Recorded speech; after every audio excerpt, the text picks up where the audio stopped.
Good morning, everybody. I am here for the monthly live Q&A. We did it a little earlier this month than normal, so we are excited to be here. But yeah, these two Q&As kind of came closely back to back. I'm here with Danny, Hi, everybody. Good to be here. Nice seeing you all. and we have a group of live participants here. And this is just our opportunity monthly to ask questions that you might have about Reiki. We've been doing spiritual buzzwords, so there's been a lot of questions about those that we've received, as well as in the distance Reiki share and the last Q&A. So we'll be talking maybe a little more in depth about some of those topics and those questions that we've received today as well. And then we have a live group here who also asks their questions. So if you ever have questions that you want to ask about Reiki, your Reiki practice, spirituality, then this is a perfect opportunity for that. We dedicate this time for that. And this is the longest format for our podcast. Colleen has been doing this one since I think like 2013, pretty early on in podcasting too. So we've had this over 10 years now. That's crazy.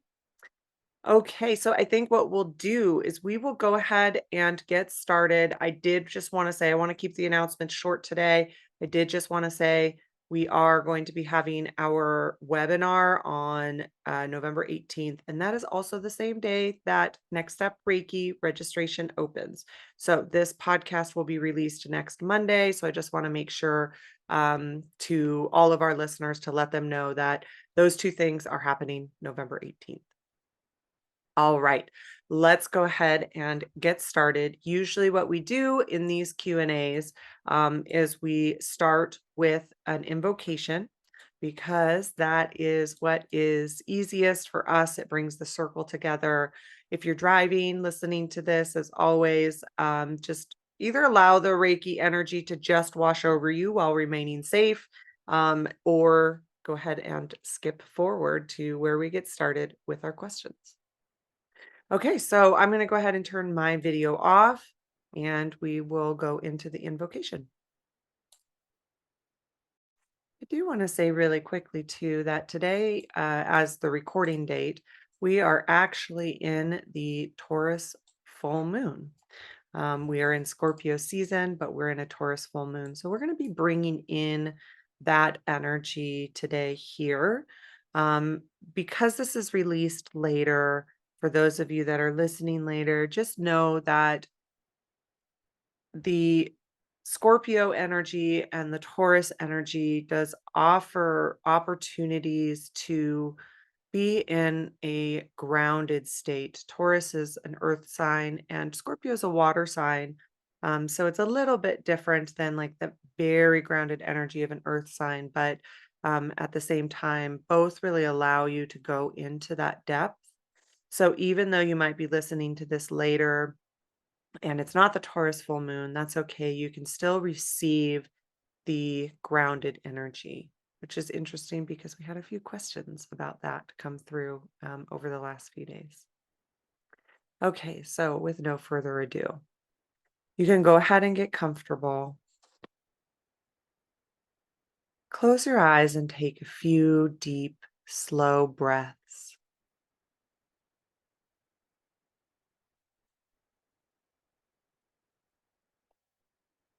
And place your hands in Gasho, just two hands coming together at your heart, kind of like prayer position or mountain pose. And just allow yourself to arrive here. Allow the day to soften. And give yourself this time to be about you and for you. Reiki flows through your hands. And the light from the highest sources of consciousness flows down to in front of your hands and through your hands and into your heart. The gift of love.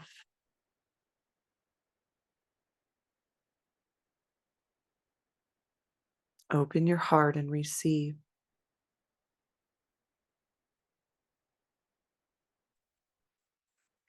Place your hands comfortably on your body now. As Reiki is here surrounding you, filling the space around you, filling the air that you breathe. And as you breathe in the light of Reiki, and the light travels in on your breath and fills your body.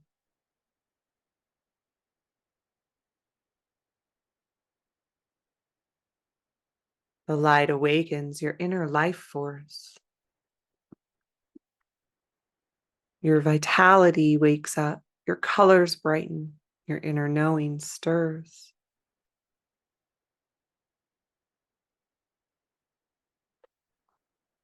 And the light of the full moon in Taurus shines above you. This moon is steady, the energy grounded, luminous, and ancient. And the light flows into your breath and it flows into your body. This light knows the earth. This light knows the body. This light knows how to nourish and restore and remember.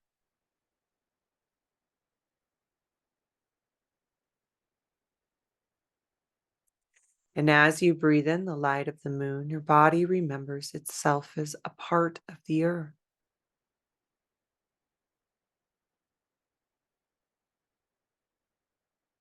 You remember that your body is made of the same minerals and waters that rise into the trees, that form the rivers, that create the mountains.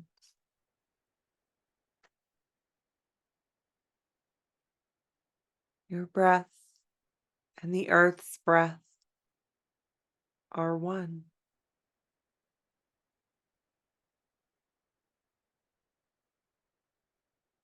And the Reiki flows through you as your symbols activate within you. The Reiki power symbol activates within you, the power of love.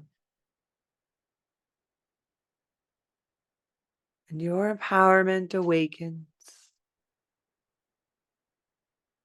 And you remember your strength.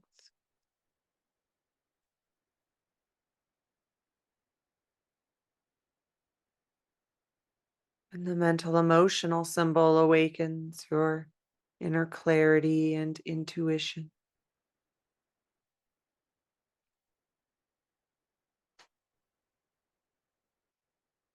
Your divine mind and your imagination, instincts and inner awareness, your truth all become present.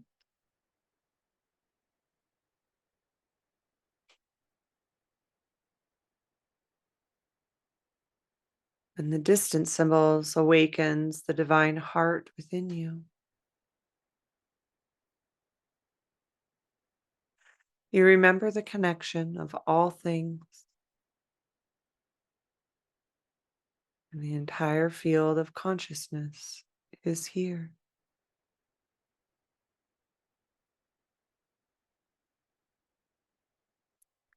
And the holy fire is here as the flame within you is steady and bright and compassionate.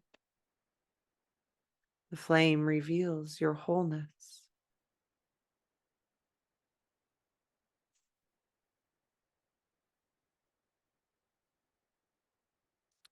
The full moon in Taurus holds you in grounded presence. And Scorpio season opens the inner waters of depth and intuition and transformation.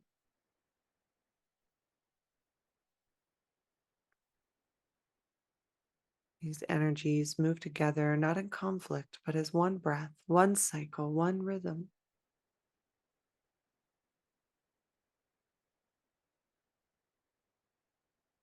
As Taurus says, be here in your body, and Scorpio says, see within and know your truth.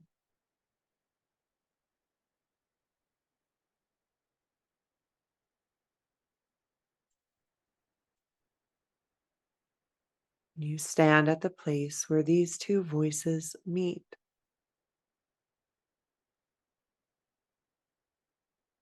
Your feet are on the earth, your awareness is deep inside your heart, and you are steady and sensitive at the same time.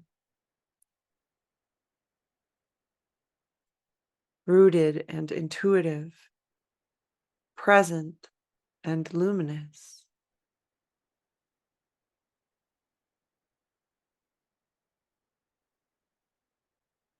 Invite your spirit guides, the enlightened ones, the loving ancestors, and the beings of the light who walk with you. As they shine their light into your light, they recognize you and you recognize them. You are seen.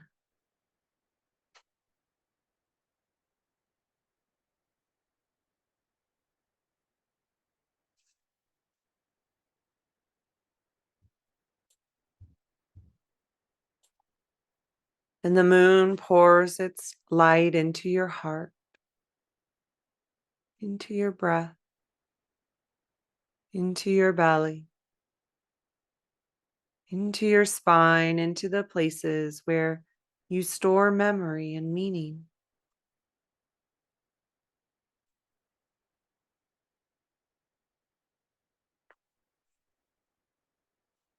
If there's anything that you are ready to release, it dissolves into this moonlight.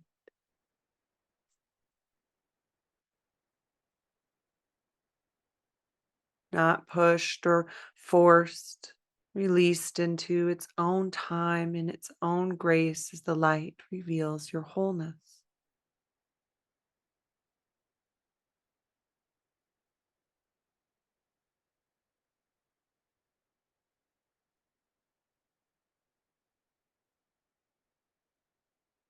And as you breathe in, the revealing of your gifts and talents is here.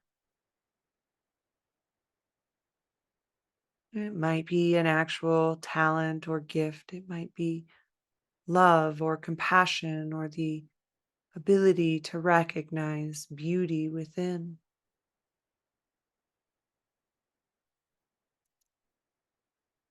Take a moment and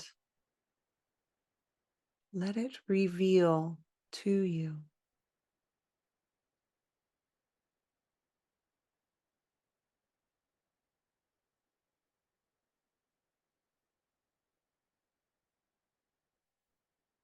As these gifts and talents are yours,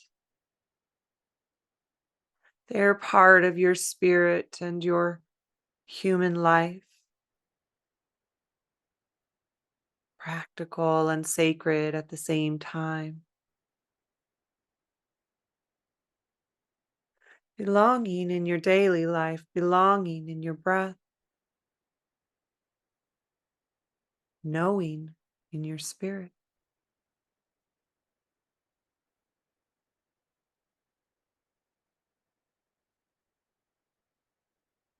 And now your heart light shines, and it shines in front of you and behind you, to your left, to your right, above you and below you. And your heart light shines within you.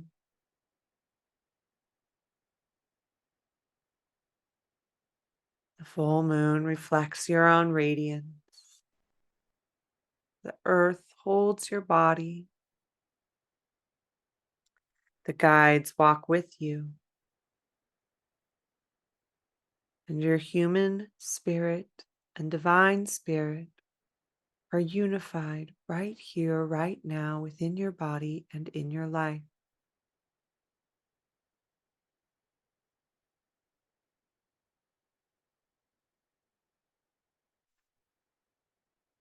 And now you can take a few deep breaths and allow your awareness to return to this moment.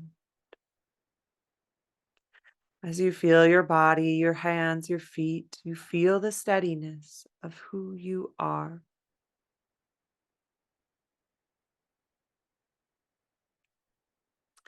And when you are ready, you can gently open your eyes, return to the room. You are here. You are whole. You are home inside yourself.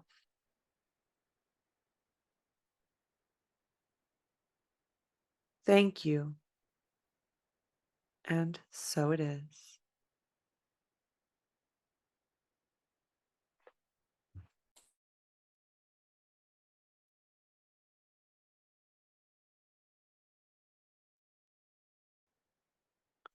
Well, I think let's go ahead and start with questions. And I'm going to start with Meg's question. Can you lose Reiki? And what do you do to get it back?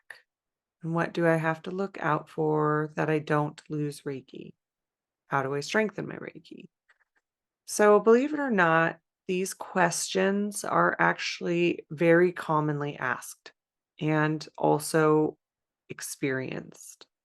So, first of all, the one thing to know is that unless you intentionally, which people have done this, unless you very intentionally release the attunement, you don't actually lose Reiki.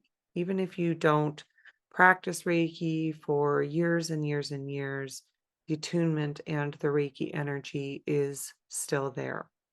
Now, some people who, have a big change in their life or something like that might go through a process of releasing the attunement, kind of like releasing a vow. I don't know how else to say it, but I've definitely heard stories about people like maybe if their faith has changed or something like that is usually the most common um, reason that people might uh, have that ceremony for themselves.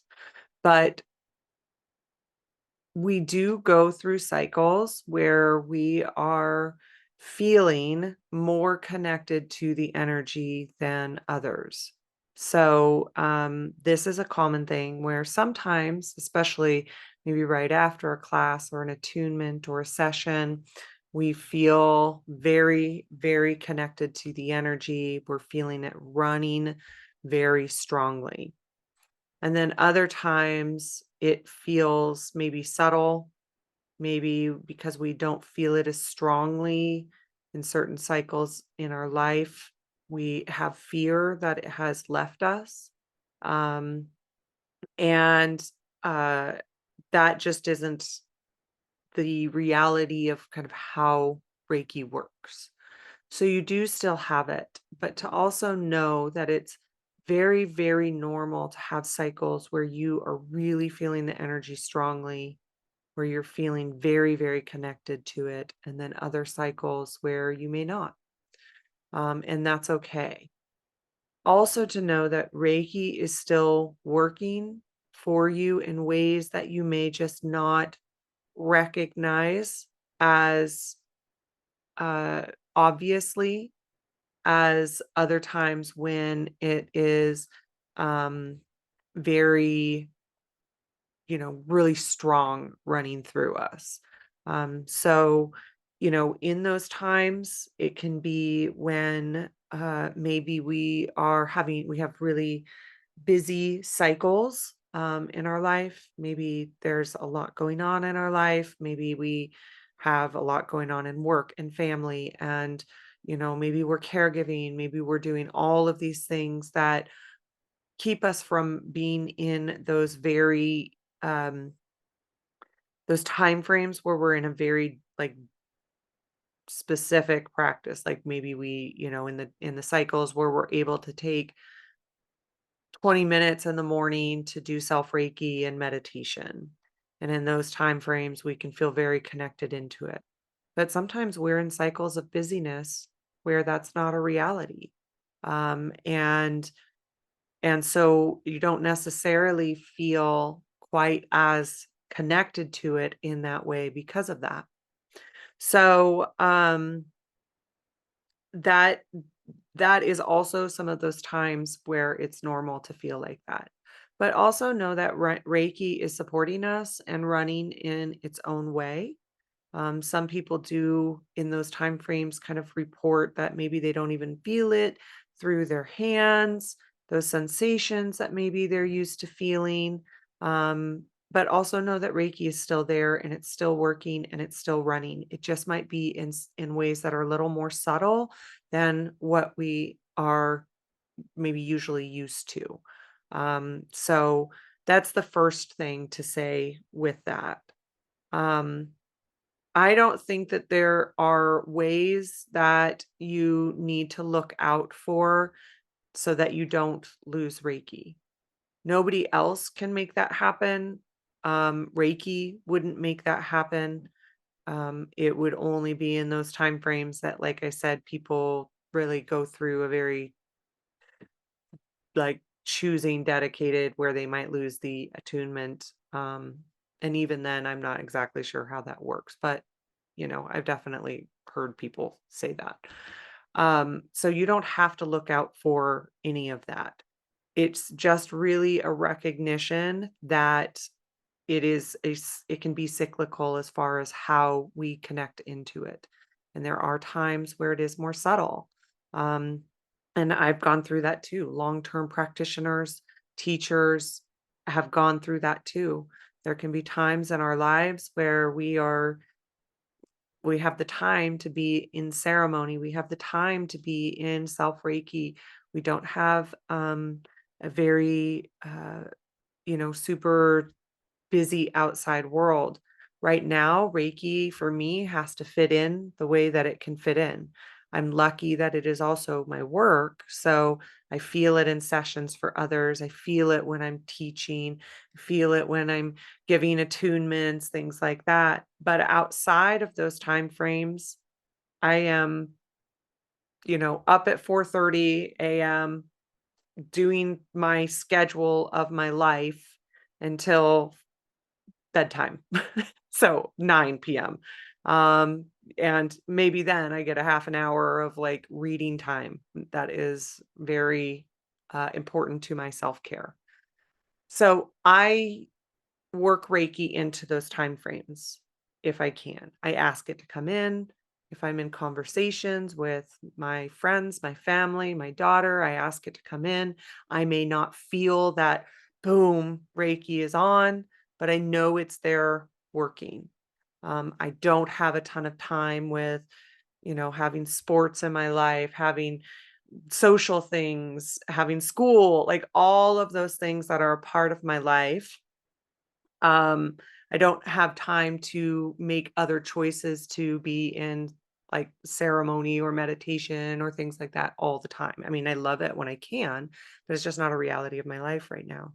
But I also know that Reiki is supporting me through that.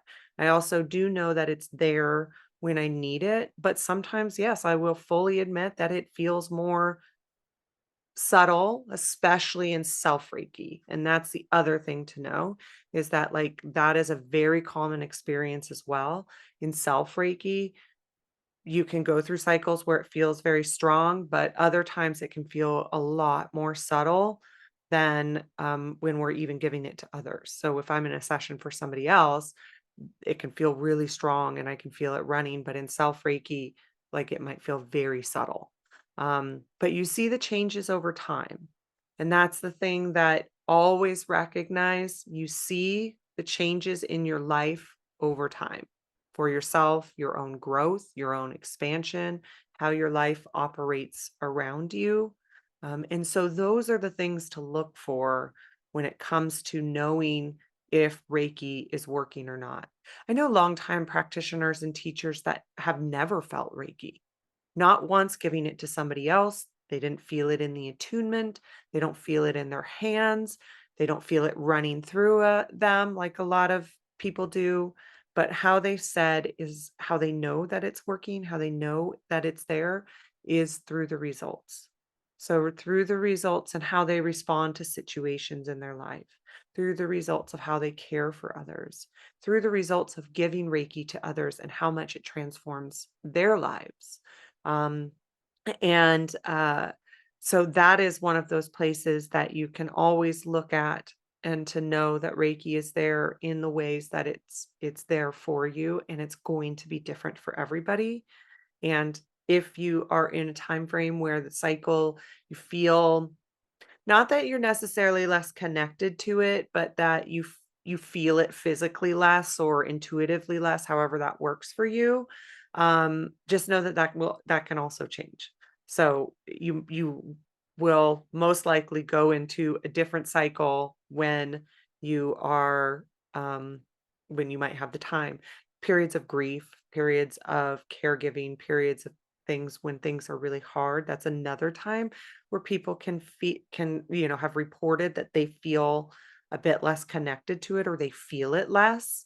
Um, but it's still working in those time frames too, because we navigate those time frames differently than when we didn't have Reiki. And you can see that through your own choices. You can see that through how it works within your life. You can see that through how you deal with hard situations. So these things can be cyclical. And just because you might not be in a time frame where you're feeling super, super connected to it, or it feels very um, strongly within you, that will change as well. And I've experienced that. So, and Colleen's talked about that, and Danny's talked about that. So, people that have been doing this a long time have all talked about how that can be very normal. So, there's that. Some people do report that they feel connected to it um, when they maybe receive another attunement. So sometimes that can kind of spark that back within you. Some people also don't. So if it doesn't happen, don't feel like, oh gosh, am I doing something wrong or something wrong within me or something like that? Don't feel like that. But other people have felt that um that really strong Reiki flow after receiving an attunement. And especially if you're already attuned, you can just receive the attunement again. You don't have to necessarily go through a full class. You can have somebody give the attunement to you, um, you know, read it to you, things like that, where you can receive the attunements again. Other people receive sessions, and if there's some sort of block that is not blocking the energy, but blocking your experience of the energy, sometimes a session can help with that. Maybe it's something in your life, or maybe it's even something that is coming up from like a past life or ancestral history or something like that, that is creating that feeling of the block of the Reiki energy, or that slightly like more disconnection to the feeling of it. And how you strengthen your Reiki, in my experience, is just practice and time, self Reiki, Reiki on others, Reiki on animals. Um, I hesitate to use the word strengthen because I don't necessarily think that, it's necessary for you to practice to have stronger Reiki, but I would say maybe more confidence in yourself and the feeling of how it feels for you as a practitioner or as for self practicing as well. So I don't think somebody who's a long time practitioner is better than somebody who's just starting out. I don't think their Reiki is stronger than somebody who is just starting out. I think that part of it is always equal. I think what comes with time and practice is knowing yourself, knowing how it works for you, and the confidence in that. So that's what I would say about that part of it, with that part of the question. Yeah. All right.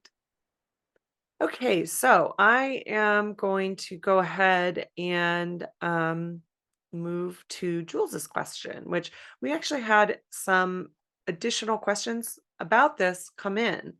And so that's really interesting because Danny had mentioned that before we started the recording.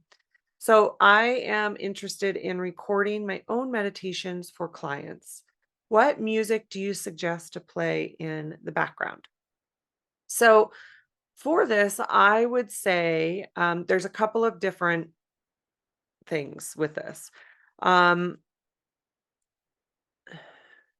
the one thing to know is that when it comes to music, you're going to want to use a calming meditation music. That's usually what I Google when I am looking for music to play in the background of my sessions, things like that.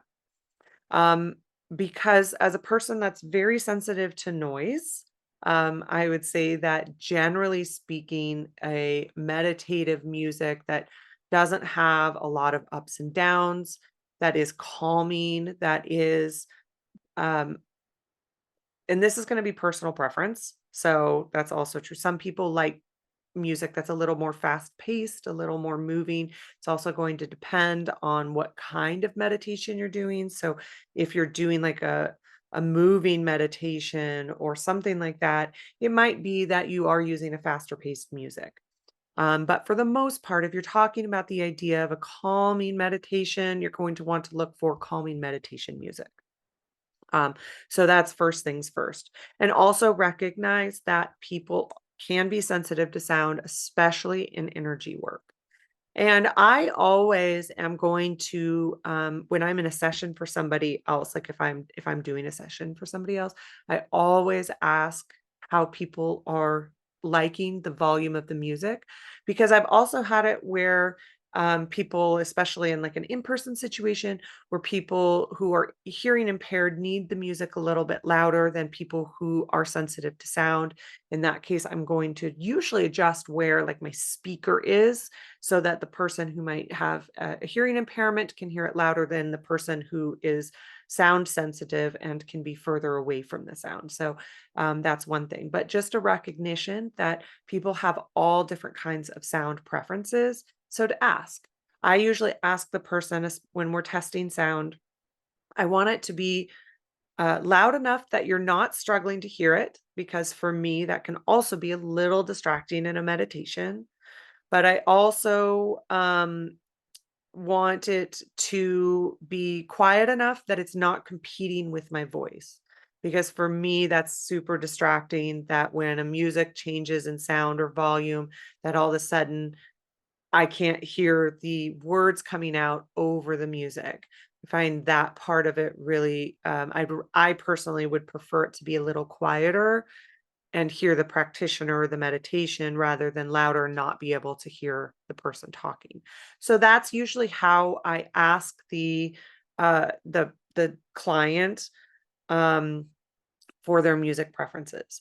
If you're pre-recording it and like sending it to them, that would be something that you would record like a test, maybe start out with the first minute of your meditation and compare it with the music on there.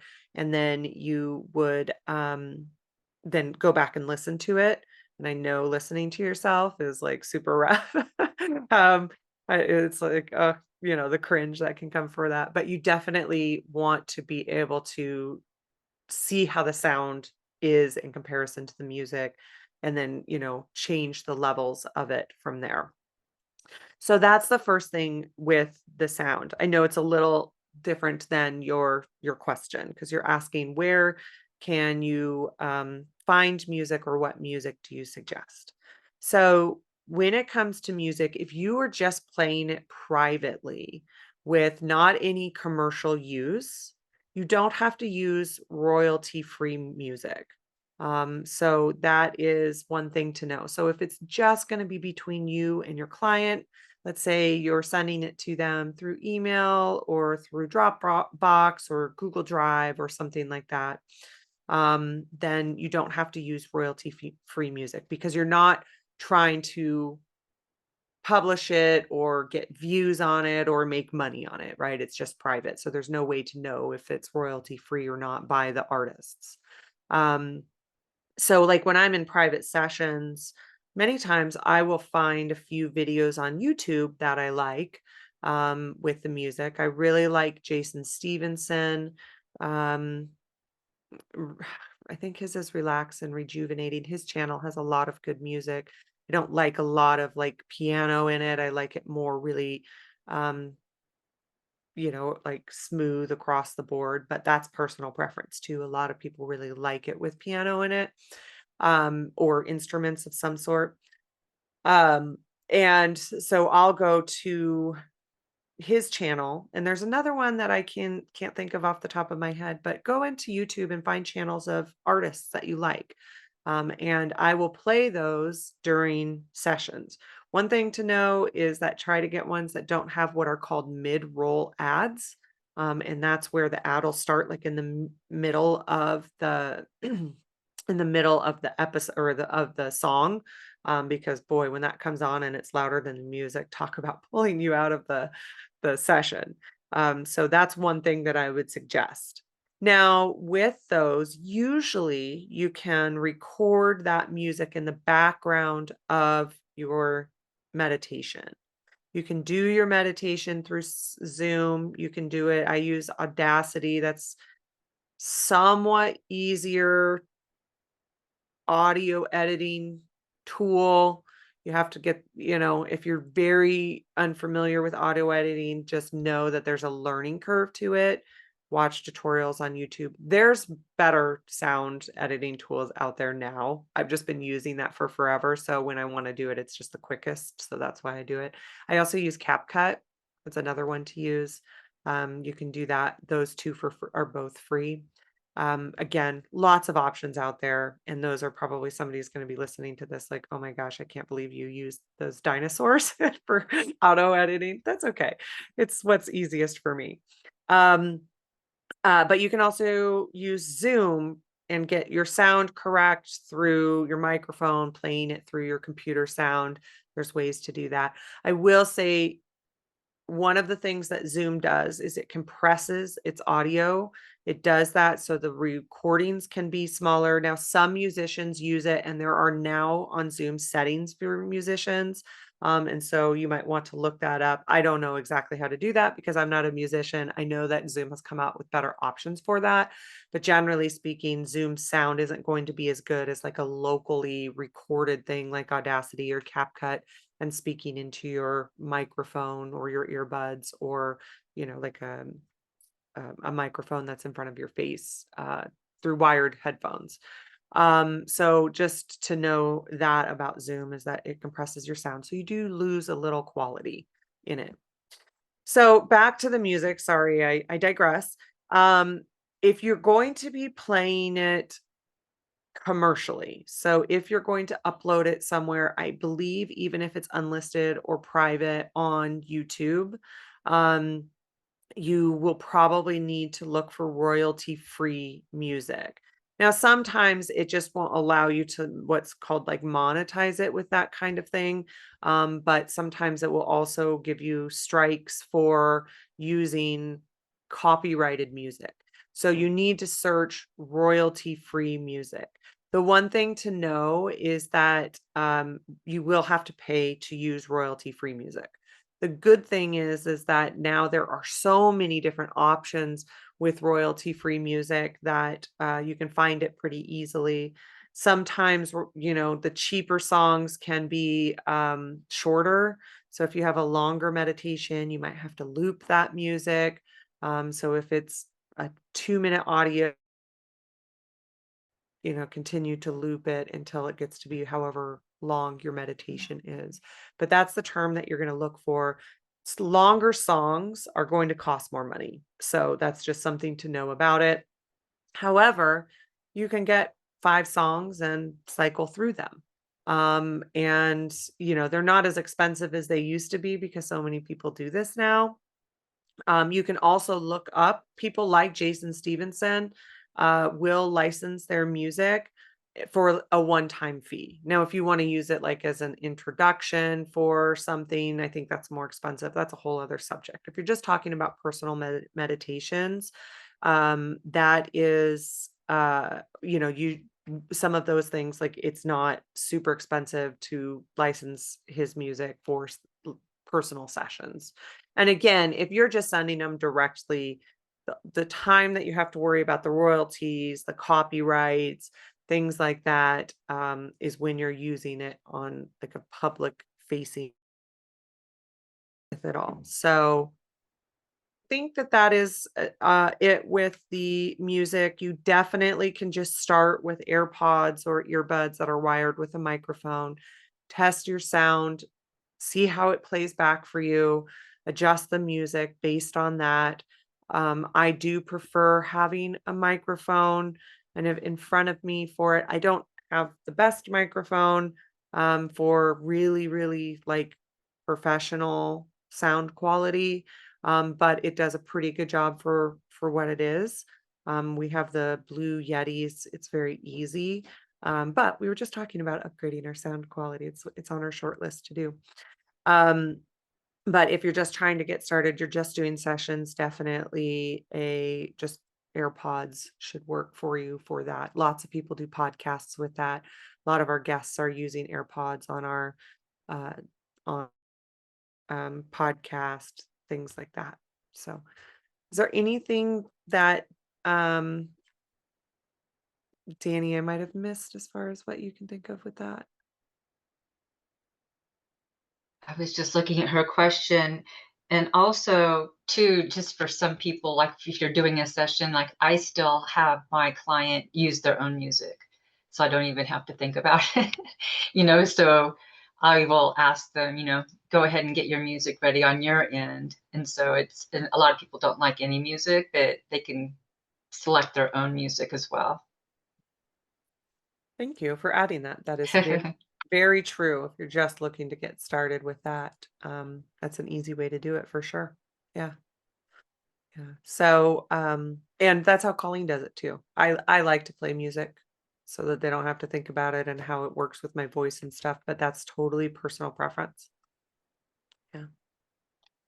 Well, we have a question. It's kind of a lot around this. It Okay. says, what role do sound tools like singing bowls, chimes, or tuning forks play in a Reiki healing session?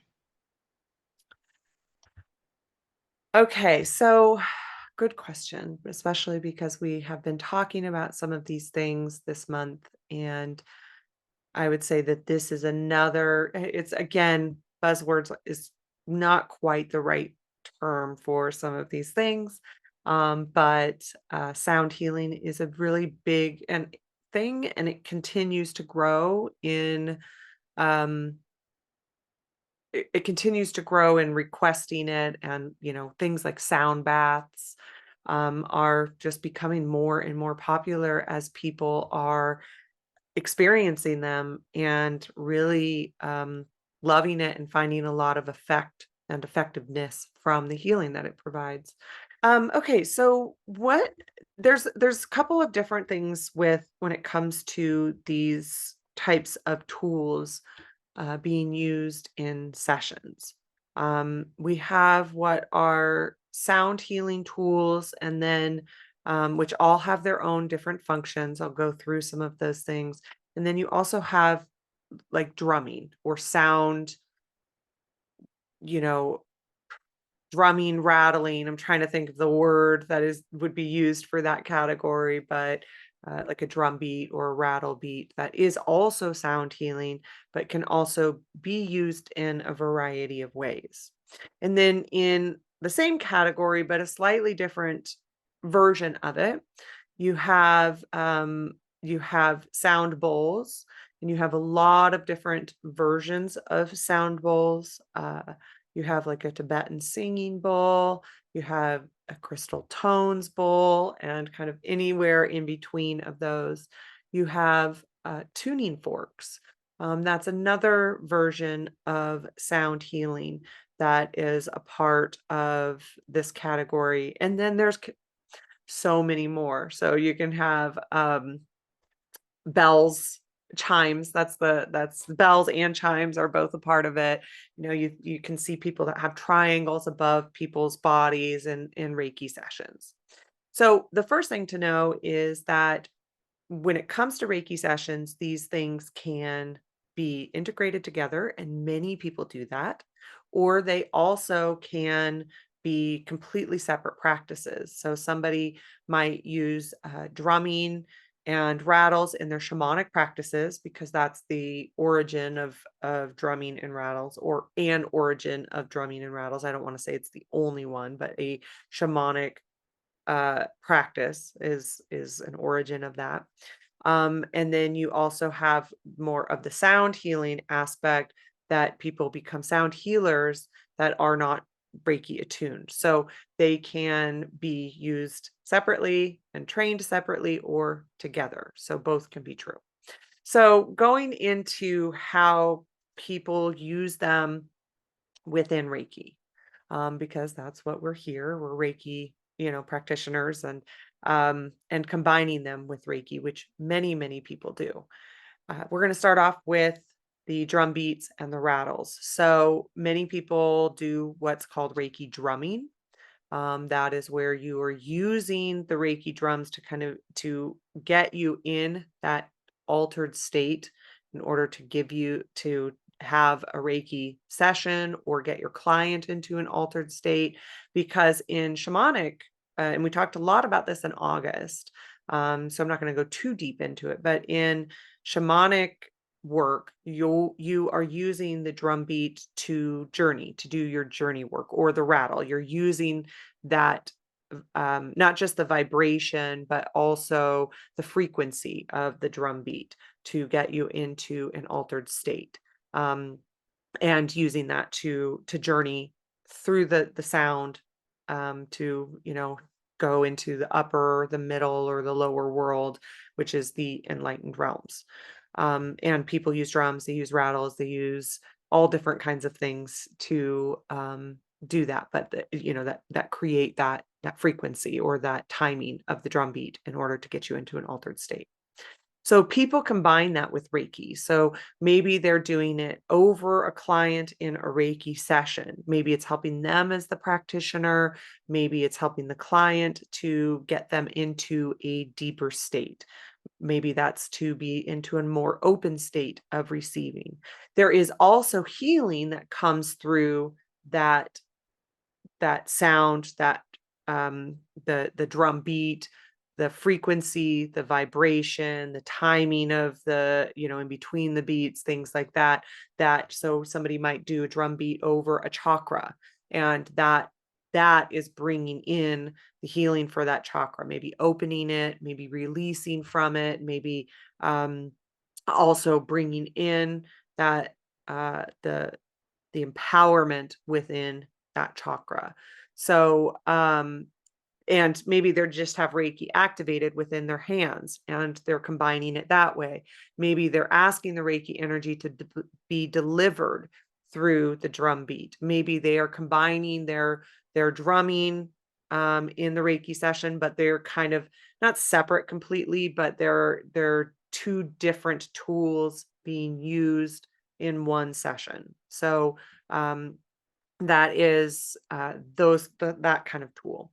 Then when we're talking about things like singing bowls, um, the singing bowls, or the I'm going to do singing bowls, and then I'm going to do chimes and tuning forks. The singing bowls is where you'll see people do sound baths. Oh, and gongs too.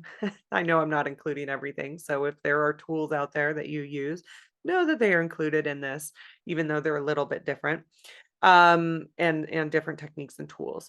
The sound itself is that vibration that brings healing energy. We are energetic beings. We have our own frequencies. The earth has its own frequencies and vibrations, and we have our own frequencies and vibrations. And sound bowls and sound healing does too. So by the nature of the frequencies of the sounds, it's moving into our body and entraining our bodies into that sound. We know that sound has the ability to heal. And so just through the sound itself, just through the frequencies and the tones itself, it brings healings into our physical, our mental, emotional, our spiritual body. We can have entrainment. There's all sorts of things that come through the frequency of sound. So a lot of people who combine the two things might, if you're talking about a sound bath, they are using that sound to also deliver the Reiki energy. So they might be running Reiki energy and they are asking the bowls, they work together. It's a relationship that we have with our sound healing tools. Um, they are those relationships that we have with them definitely are sacred. And so they are asking these friends, and it's going to have a certain vibration, and it's going to move into our body, into our auric field, into that vibration of us and bring us healing. And there's even, different bowls that are at the frequencies of our chakras. So you might have a root chakra bowl that is different than the crown chakra bowl, and the sound and the frequency, the root chakra bowl is going to be usually a deeper sound with a lower wavelength, a lower frequency. So the wavelength is slower, which is the same with the color of red, right? The color of red's wavelength is slower and the waves are longer than the violet. And so typically the sound at our crown chakra is going to be higher. The wavelengths are going to be faster. They're going to be closer together. That's true of the color violet. The wavelengths are closer together, and that's true of our crown chakra. So each one, so they have crown, or they have different bowls and different, all sorts of different, like tuning forks are true with that as well.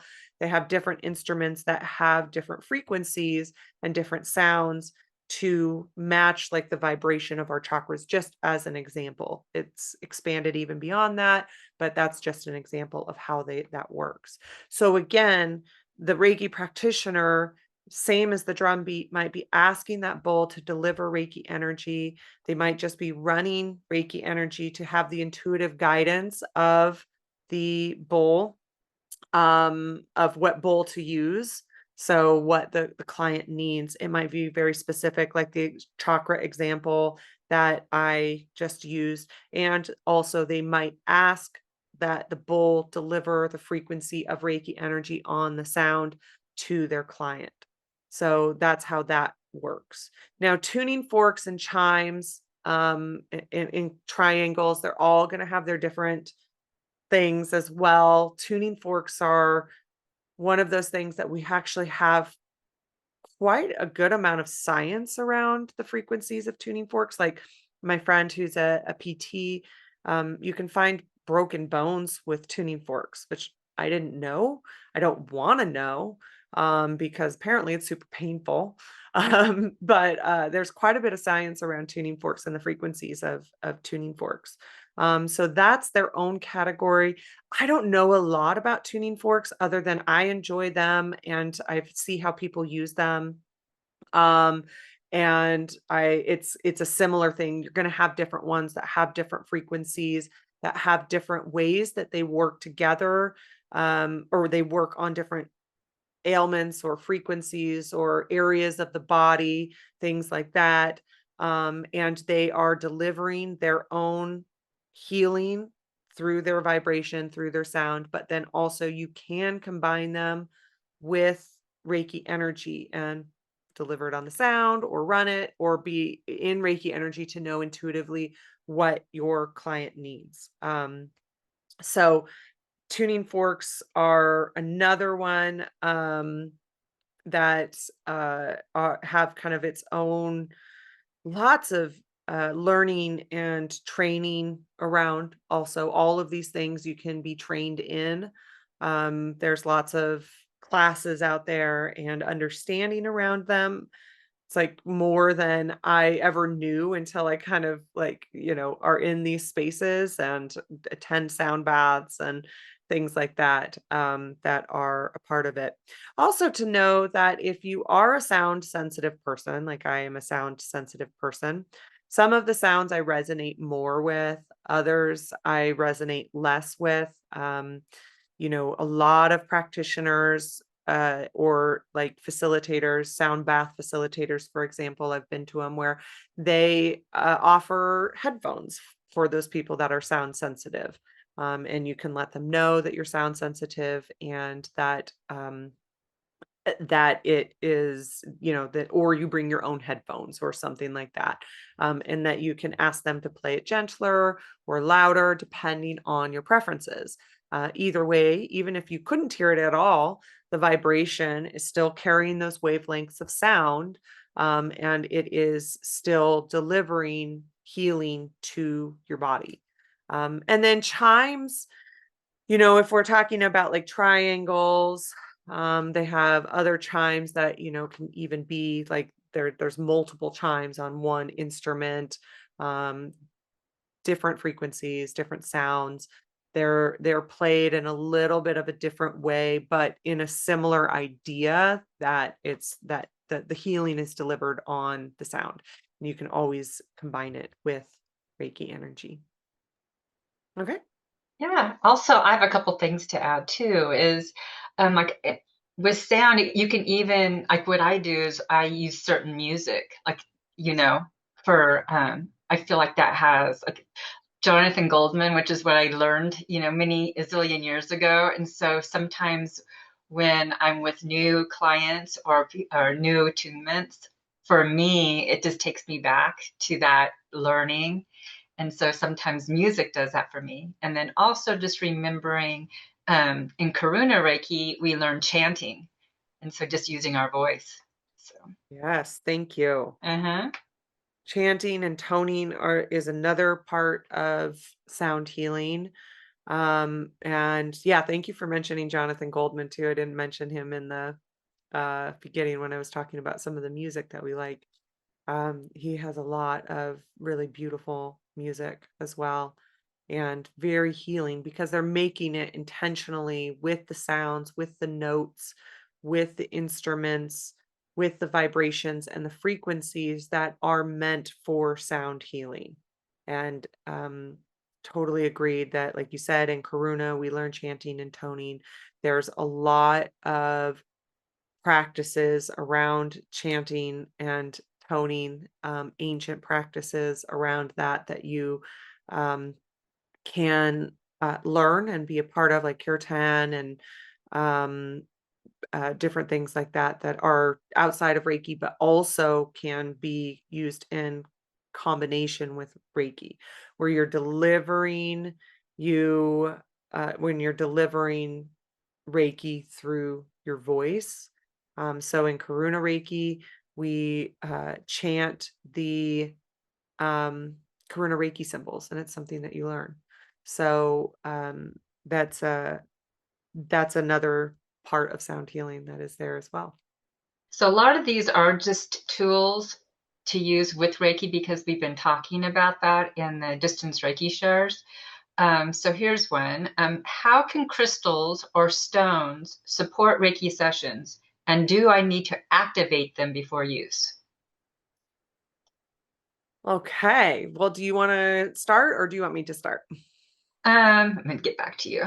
Um, yeah, I use crystals in all of my sessions. Some, if they're in person, I place certain crystals on the chakras, depending on what's going on, what kind of session it is.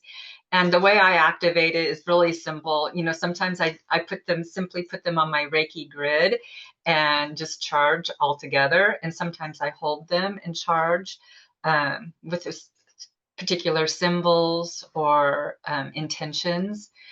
I definitely think that stones, and sometimes in my sessions, especially when I used to do a lot of in-person sessions, is I would gift a stone to the client, a certain stone, like a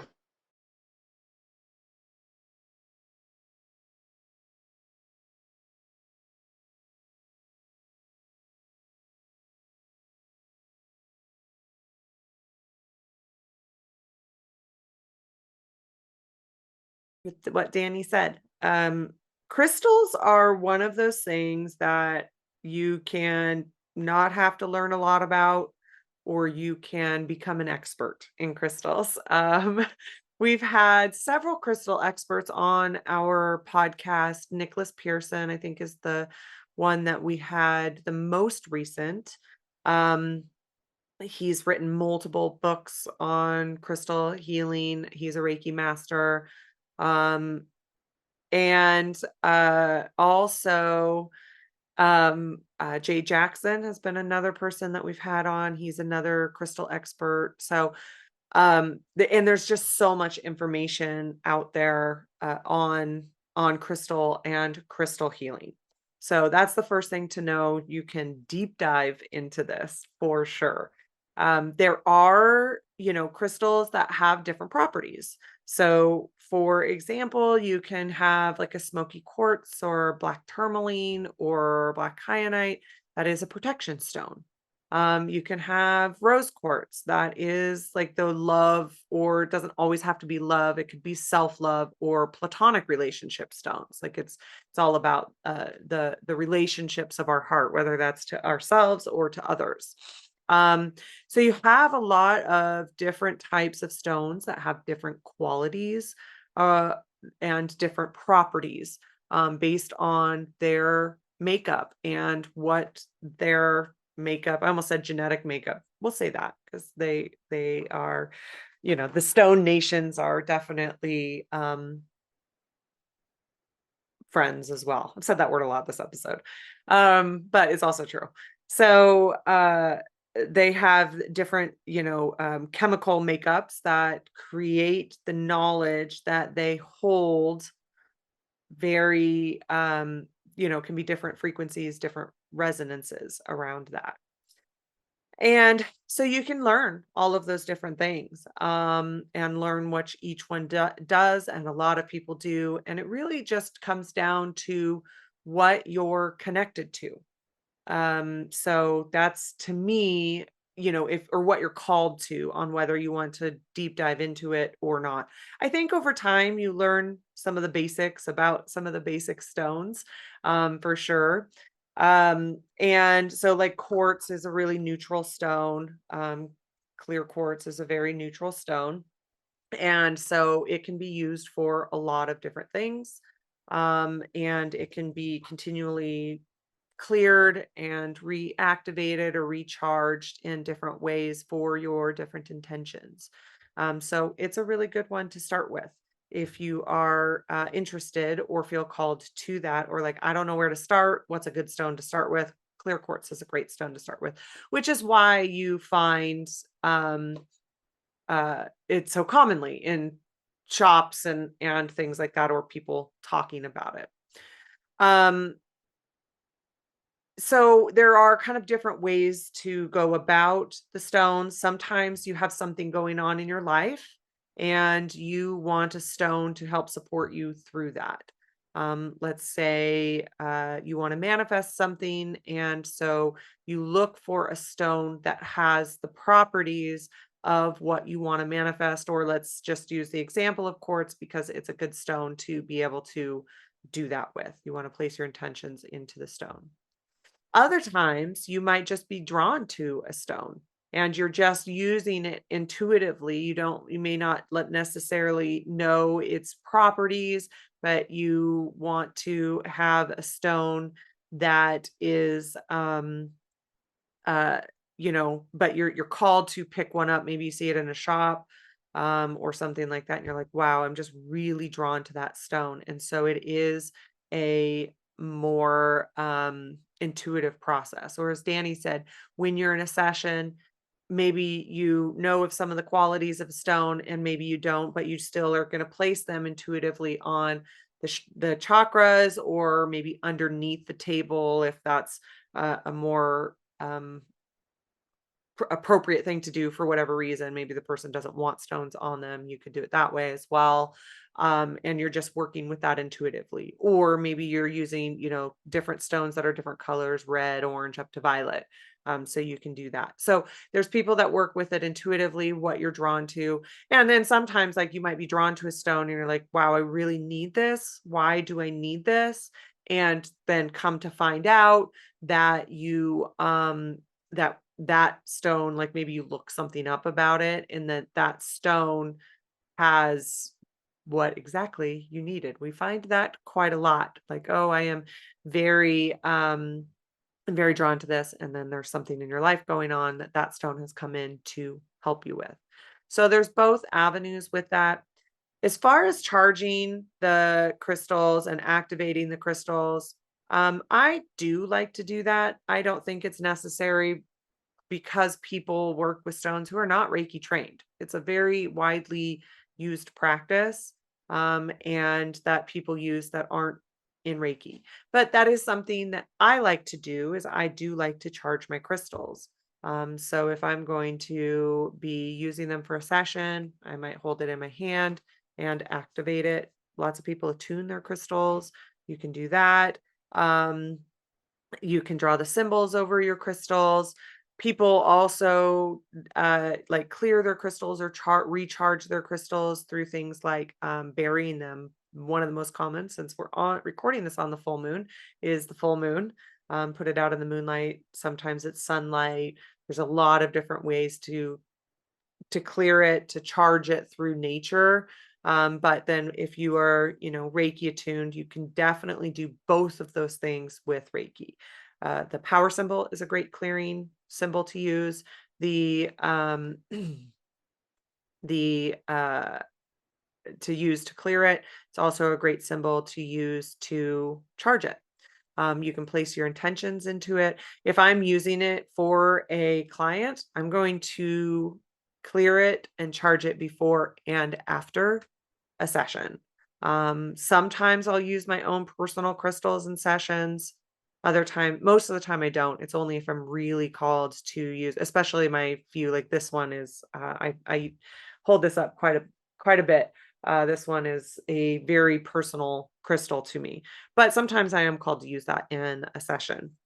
And then also we have crystal grids. That's another way that you can use. So we have the World Peace Grid in Reiki that we learn in the Reiki Masterclass. That one generally calls for quartz. We have the Animal Reiki grid, which I placed up over my shoulder here. So we have that grid that we use in Animal Reiki healing. And then the crystal grid work is a whole other modality in itself that you can look into, and people become grid masters where they might create their own grids, like actually draw them, or they are creating grids in all different ways.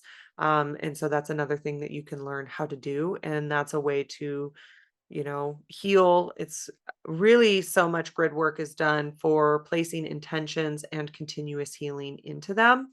Um, so yeah, so that's a way that people use grids, but that's a whole other modality as well that you can really deep dive into.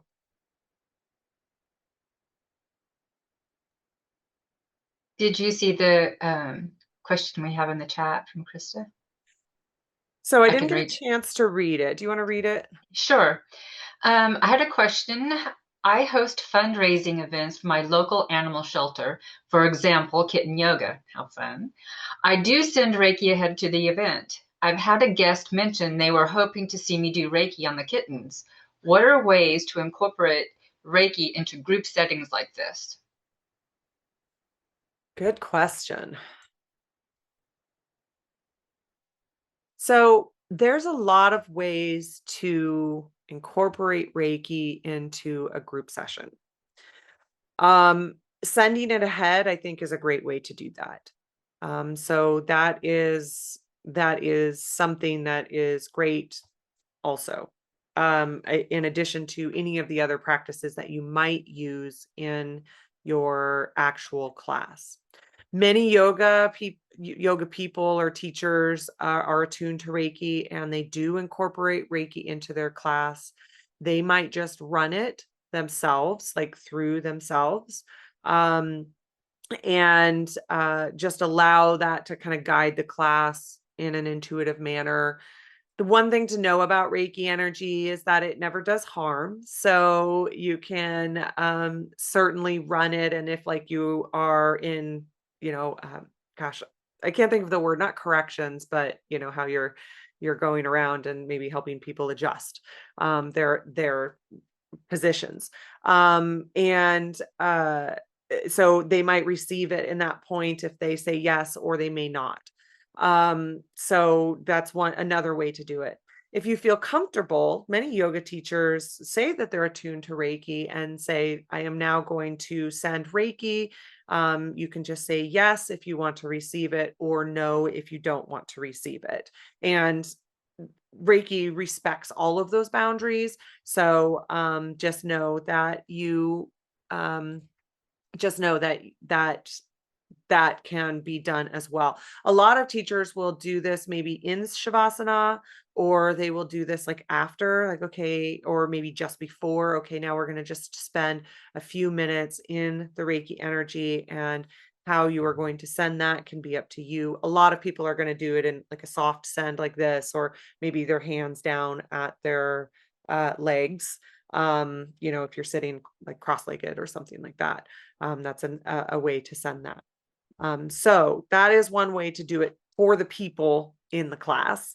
I know that you had asked about sending it to the kittens. So that is in a little bit of a different category of Animal Reiki. Speaking of the Animal Reiki grid. So a good way to do that, first of all, to know that, uh, especially kittens, which sounds fabulous, by the way, they are going to do their little kitten things, and they are going to be what we call Reiki in motion.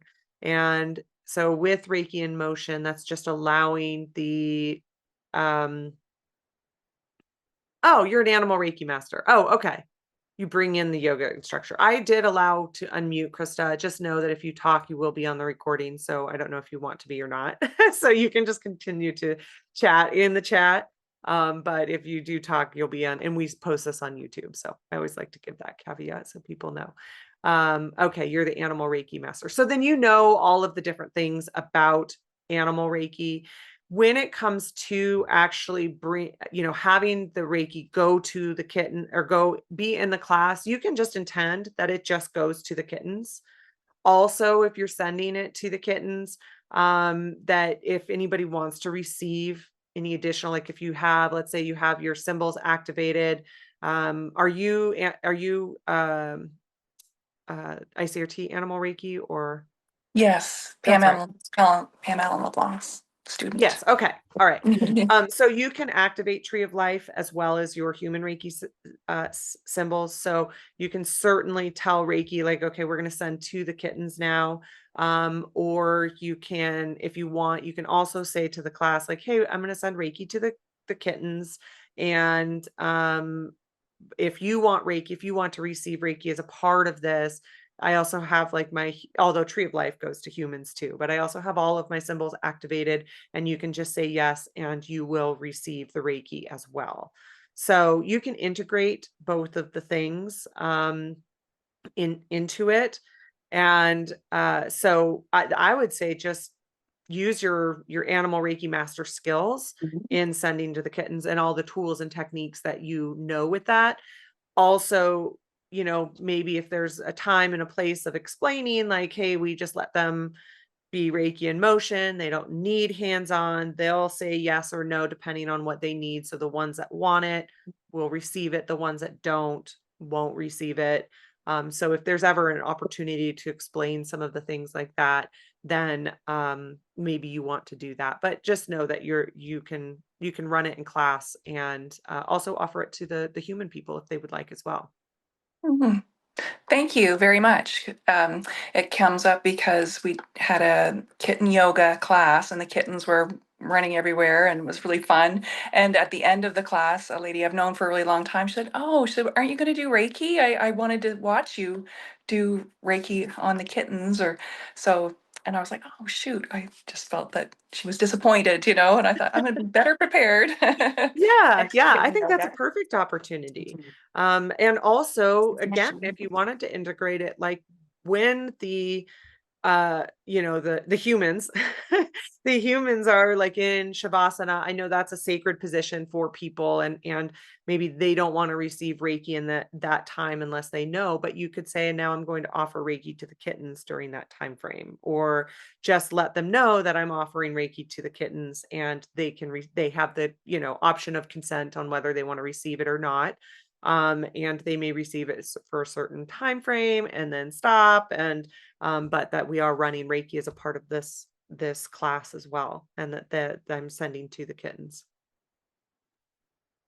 I have something to add too, is sometimes when I've been in an animal Reiki session, like on site, and I'll just use a horse as an example. So I'm not with the horse is in the pasture, and I will imbue Reiki or Reiki trails. I'll imbue Reiki into a area, and I'll let the caregiver know. I'm like, I'm imbuing Reiki over in this corner of the pasture or the corral, whatever they're running around in, and it never fails. The horse will go over and just stand in that area. So it's nice for the caregiver to see that, and just to know. Or I have my little chicken neighbors, and so I'll imbue, like there's a tire in there. I'll imbue the tire, and then I'll keep walking, and then like two chickens will be on the tire. So it's just kind of fun, a fun thing. And then so if someone wants to see it or believe it, it's kind of fun. Oh, great idea. So Reiki Zone or Reiki Trails are other good tools to be able to use for that. Perfect. Thank you so much. What a fun thing. It Where are is. you at, Krista, in case we have, if you don't feel comfortable sharing, that's fine. Oh, I don't mind at all. I'm in New Brunswick, New Brunswick. Canada. So yes, I live about 20 minutes away from Pam Allen LeBlanc. Oh, okay. So Nice. yeah. So if you are in the area and you want to, Yes. do you have a place where people can find on joining the kitten yoga? I do. Yes. Well, I have a YouTube channel actually of my own, Okay. but for traveling and things like that. But yeah, I am on So social how do media. people how do people find you to find especially to find the kitten yoga, but also find you?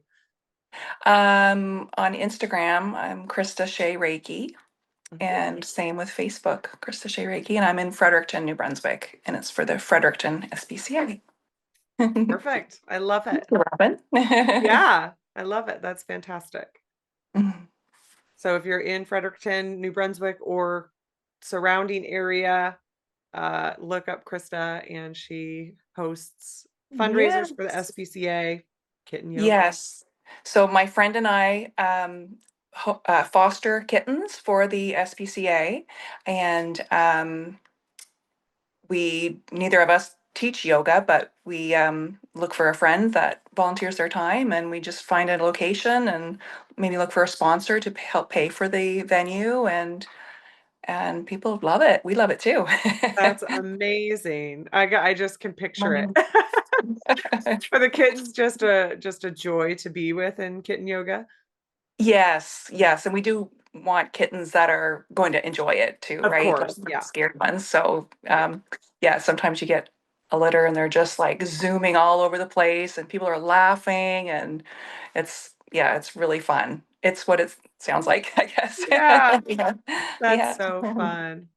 we make sure they Well, have a also for vaccinations. people too, for ideas on, how they can, I love that idea as a fundraiser and working with SPCA. And, I think people obviously can find you for, making sure that everything is done with, like you said, like kittens that are more outgoing and that they love it, and that kind of Vaccinated. thing as well. Mm. Yeah. Thank Awesome. you. Thank you both Yeah. so much. Thanks for sharing. It's too fun.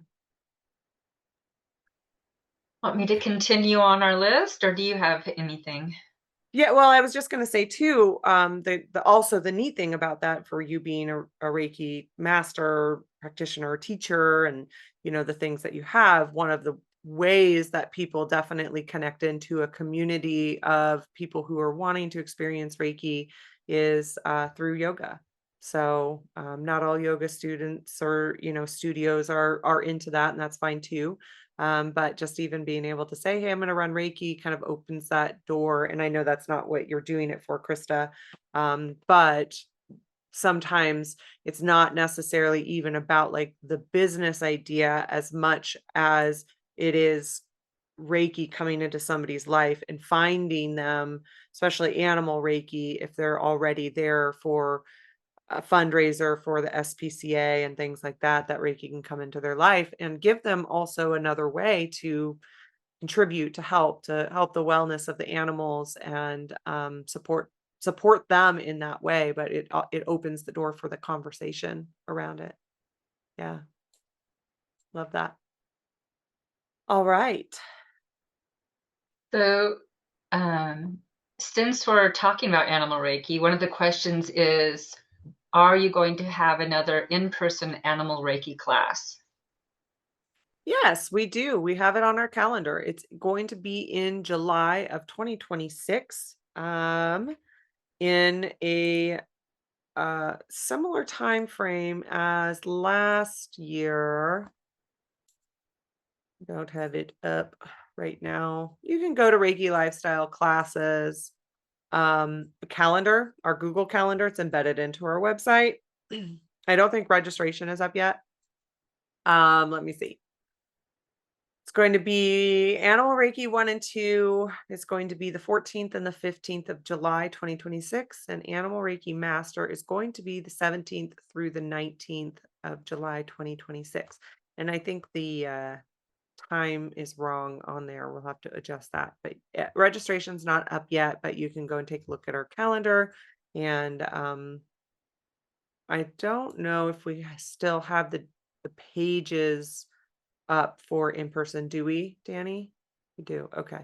So you can go and look at our in-person Animal Reiki pages, and that gives you more information about it, because we do it at a local, it's like wildlife preserve type thing here locally in Oregon. So it's a beautiful place that's close to Colleen and Sue and my heart, and it's called Wildwood Nature Preserve. And we're on the river and in the forests of Oregon, and it's incredible. One thing that I do want to mention about it is that last year we had some people that didn't realize that you can take, if you're a human Reiki master, you can take 1 and 2 and master back to back. And so they would have stayed for the whole 5 days, but didn't realize that you could do that because they thought there was the waiting period in between Animal Reiki 1 and 2 and Animal Reiki Master, but there isn't. So you can take those 2 courses back to back as long as you are a human Reiki Master already. So I just want to mention that really quick too. Is alignment just a buzzword or a true energetic state? What does being in alignment actually feel like?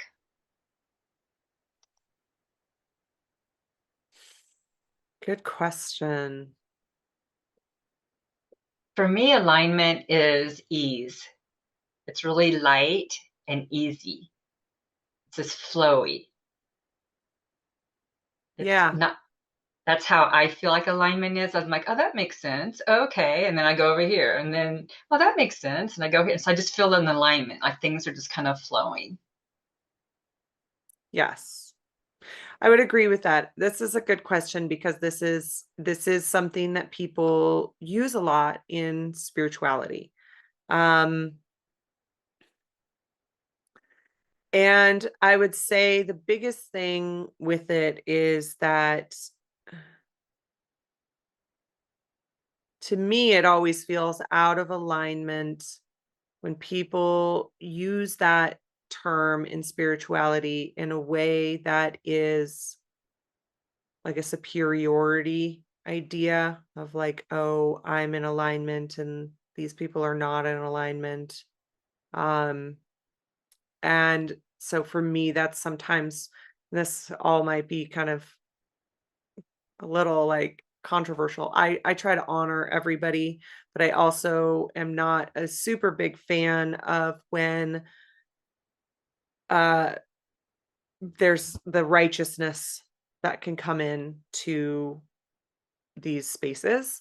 Um, I think maybe that goes back to my religious wounding, that maybe is that's a part of me that is not completely healed yet. Um, because I don't think really that, there's like a better than with it all, as I talk about my own perspective of alignment. So I guess this is my own perspective of alignment. Um, for me personally, I would agree with Danny. I do think that it is an alignment is a continual pursuit of the idea that we are in our lives, either acting or living our lives in a way that is authentic and in a way that helps us to be our best versions of ourselves. And I don't mean just the best versions of ourselves outwardly, I mostly mean the best versions of ourselves inwardly. When do we feel fulfilled? When do we live a life of contentment for us? When do we make the choices that feel the best to ourselves?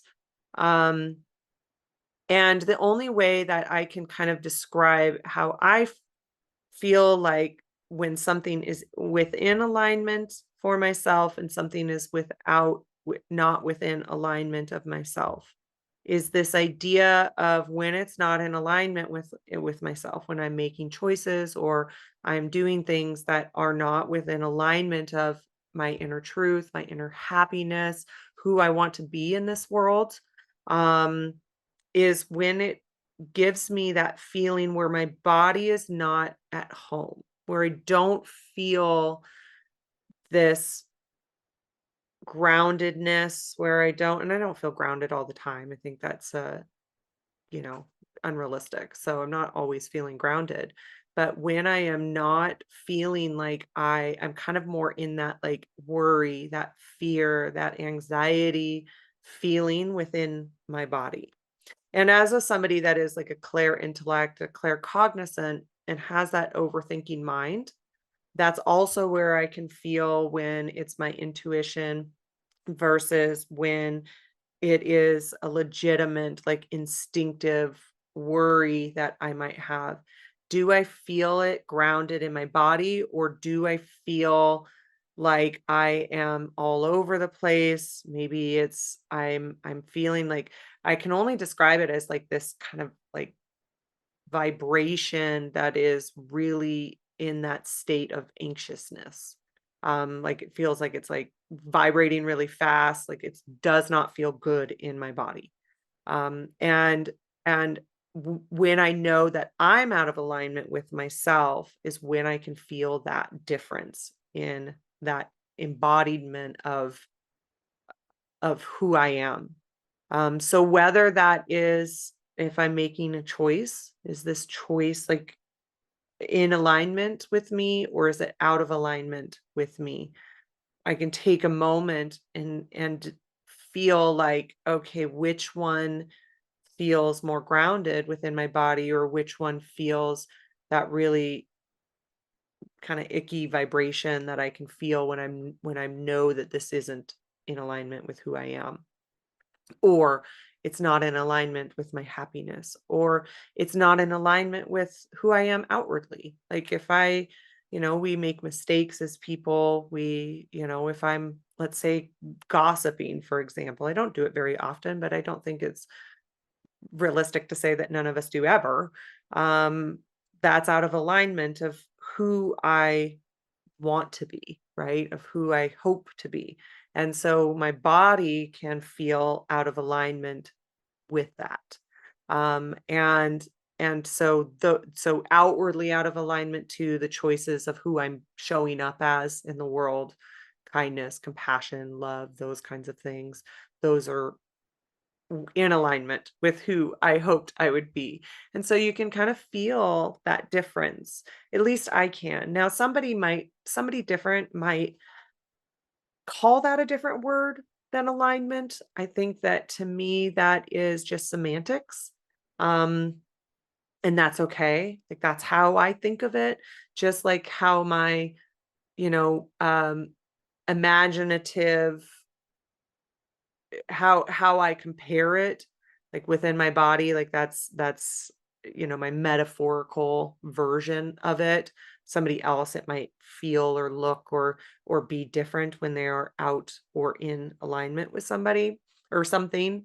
And so it can be different words that people use. I think for the most part, most people are hoping to be within a place that things do flow, I like that word too, Danny, flow easier or feel more centered and grounded within themselves, or feel better, happier, more content, or the choices that they're making outwardly to people, to their environment, are who they want to be in their life. So I think that you could use a lot of different words around this, and that's okay too, as well. I also think that people have maybe a more definite version of what they think is in alignment and out of alignment. So that's one of the places as well that I kind of was speaking to in the beginning of this. And that's okay as well. It's just not a match for me. Might be a better way to say that. Maybe that's the way I should have started off with this. That's not a match for how I practice. I agree with you. And it's like inner peace for me. Like alignment to me is inner peace and balance. And also when my thoughts and my actions are the same, I feel very aligned personally. And then other times, like if I have a session and people will come out, I feel really off balance. I feel blocked. I don't feel aligned. And so we can use that in a session as, balancing the chakras or something. So yeah, I think you're right. There's all different kinds of ways of looking at it. But yeah, for me, inner peace, I would say. Yeah, I agree with that. I like that term as well. All right. Well, I think we probably have time for one more question. Okay, let me look here. Since we're on buzzwords, let's see. Um, People talk about releasing what no longer serves you. What does that mean? Giving me the good ones. I know these The are, and the philosophical ideas within spirituality. right. It's kind of like I what we like were it just though. talking about, Yeah. right? Alignment. It's like what no longer serves me is not, it's not fitting. It's not feeling good. And so, like you say, like if I'm impatient, that, I'm like, it doesn't really feel aligned and it doesn't really serve me. And so maybe more patience or procrastination or all those words. So that's, on a light note, no longer serving is, that's what it is for me. Yeah. Well, I like these questions because these are the conversations that I like to have, and talking about these different things because everybody thinks about it differently. And you know, when we're talking about what no longer serves you, I would say that there's a lot of different things that can come through with that because sometimes we know the exact answer. I am getting rid of this today. Like I am over it. I don't want it anymore. When we're talking about that, it comes down to it, or it can be anything. It can be a small thing. It can be a giant thing. It can be within our personal life, within our mental, emotional life, within our spiritual life, within our physical life, like physical being.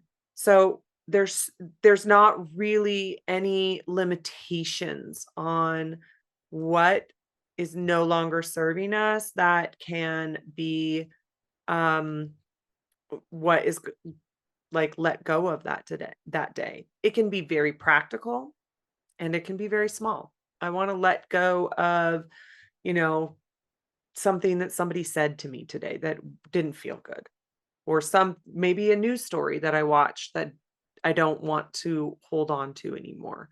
Um, and so it can be, and maybe those aren't small things, but if it is a small thing, I don't want to hold on to that any longer. I'm letting that go. It can even be smaller than that, than those two things. So it can be very small, it can be very practical. And then it also can be what no longer serves me. Maybe it's a certain relationship that is no longer serving me, that is really challenging. Or we have been trying to let go of it for a long time now. Like that kind of thing is bigger, right? Those are the big things in our lives. It can be, I know people will have big parts of themselves. Like, I don't want to be in this unhealthy people pleasing aspect of myself anymore.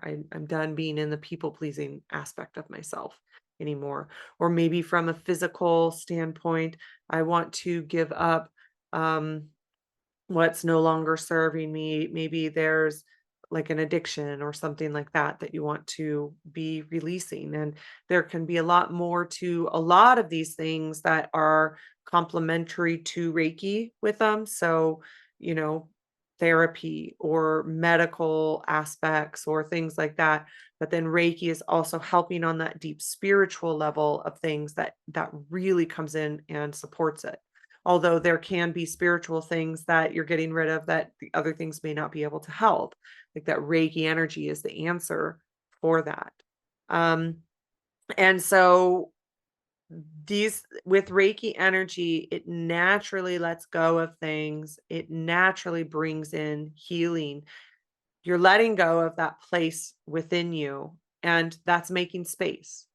And that's making space for um filling back up with a different version of who you are, um, where it's bringing in the enlightened energy to move you into a place of uh, an expanded version of yourself.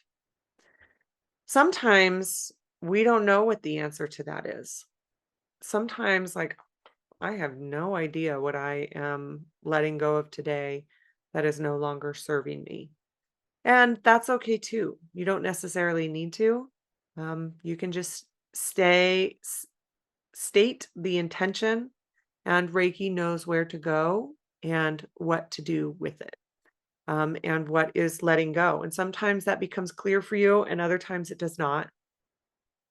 But we do know that Reiki energy does this naturally. So if you think about like where we even have the research around Reiki or how people know of it, most commonly is a stress reduction technique. With Reiki energy, you are letting go of stress and calming down that sympathetic nervous system and activating the parasympathetic nervous system. And you are releasing stress and bringing in calm, releasing fear and worry and bringing in peace.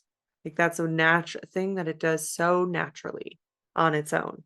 And so but it can expand out from there, right? That's just the more fundamental understanding of Reiki energy, but we know that it goes to all of the different places within us that match with those words. I'm letting go of the places that I need to create more space, and I'm bringing in a different version of myself. On the small things, I'm letting go of that. Maybe it's just a person in the store and they said something rude or traffic and they were rude in traffic. Like, so I'm just saying like small things. I'm letting go of whatever that was that I don't need to carry because that was about them. That's not about me. That's whatever they're going through in their life. That's about them. And it's not about me. And so I don't have to carry that. And letting go of something that small brings in space for you to be, within your own sovereignty, to be within those frequencies of who you want to be, to let go of just even the empathy that is a part of that exchange with somebody else. Like when we can take things on like that don't belong to us. And so you're making space for the Reiki energy. You're making space, to me, that's even compassion. Like, oh yeah, that doesn't belong to me. That's about them and whatever they've got going on in their life. And that to me is a level of compassion, of not harboring somebody else's actions with that. And so that's making space for that level of compassion. That's making space for love, frequency of like, okay, I'm not going to mirror that energy. I'm going to transmute that energy. Like that is an expanded version of ourselves. And so that's what I would say of what no longer serves me. It doesn't serve me to be harboring that. It doesn't serve me to um, uh, to hold on to that. It doesn't serve them either, to be honest. It doesn't serve them either. It doesn't serve me to do that. So I'm letting that go. And I am bringing in the Reiki energy and filling back up with that Reiki energy. And I'm going to operate from that space rather than being affected by the space of whatever else, happened. And then the other thing that I would add to this is that sometimes we're going through really big stuff and really challenging cycles. Maybe we're in a really big level of grief. We've had really hard losses. Maybe we are, in the big things of dark night of the soul type ideas where whatever cycle we are in, something happened or is happening, and we are in just really big levels of hardship. And these are also the places where what no longer serves us, those statements of I am letting go, but I'm also bringing in my empowerment through this. But I need to be in this process of letting go is really powerful. And going into those intentions of I'm going to heal this. And sometimes that's not just one session. It's cyclic, like it's a spiral, like we can revisit it. Sometimes we're revisiting that daily. What I'm letting go of is just a continued healing. And sometimes that is harder than others. Sometimes it's the small stuff, and sometimes it is the really big stuff of being dual on this planet and having the things that happen that are really hard in life. Um, so both things can be true with this statement, like this isn't serving me. And those are the time frames too where it's hard to navigate. Sometimes you don't know what that is, other times you do, as far as like I don't know what I'm letting go of that doesn't serve me today. Sometimes you do know what you're letting go that serves me today in that really big stuff as well. So I actually think it can be a really helpful question of and a really clarifying question. And it's a part of why we add those into sessions. Every session, what are you letting go of today? What are you bringing in today? Those two questions, because for the client or ourselves, it helps to clarify for them, because sometimes they can list their intentions and intentions and intentions, and then you ask that question and it almost it's like it channels through that it can be even completely surprising to them, but it's exactly what they need for that session or for that day or for that period of their life.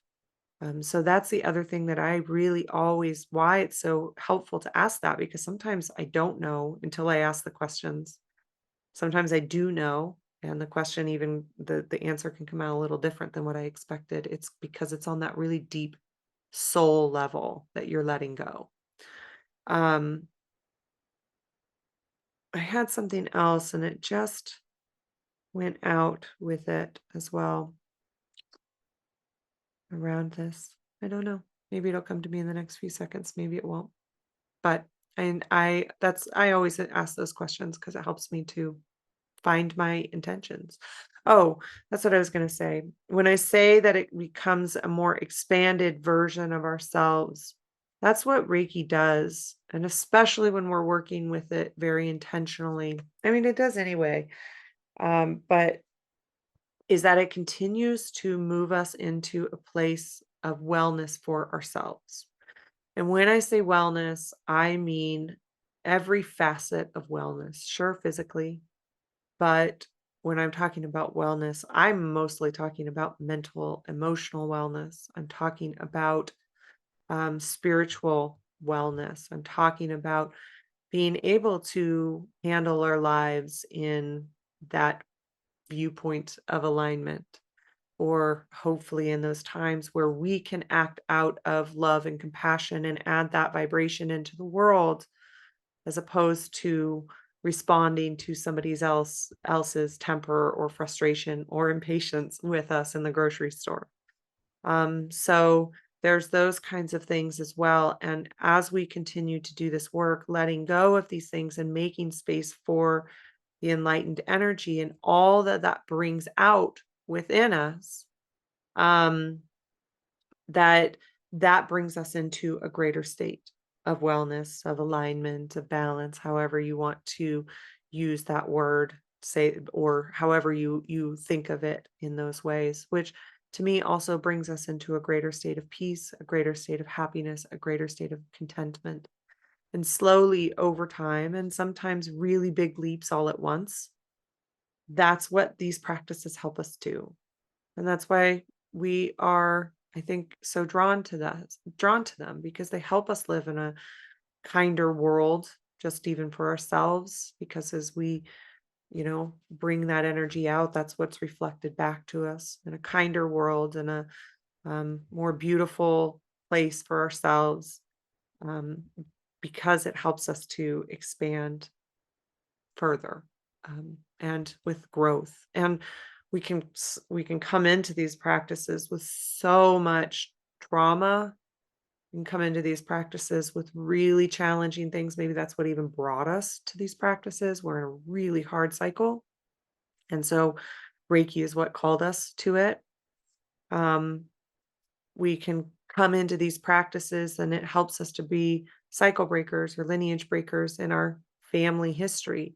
All of these things can be true with why we're here, or what called us to spirituality in the first place, is because we are trying to be more expanded versions of ourselves.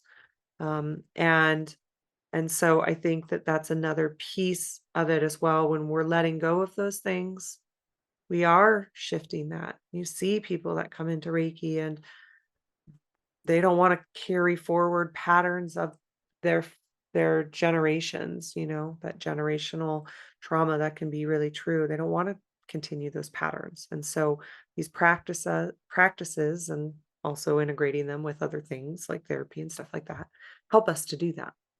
Um, and we're letting those things go so that we can carry forward. And it's not even just for others, it's for ourselves first and foremost, so that we can live in our bodies in a happier state and a better state, so that we can live in our lives in that really grounded and peaceful place that we all are striving to get to, for the most part, which is why we do these things. Okay. Well, Danny, is there anything else? We are at time. No, that's great. Okay. All right. Well, thank you so much, everybody. Lots of love to you all. Of course, we're so grateful for all of our listeners and everyone who's here as well. Thank you so much. And we will see you on the next one.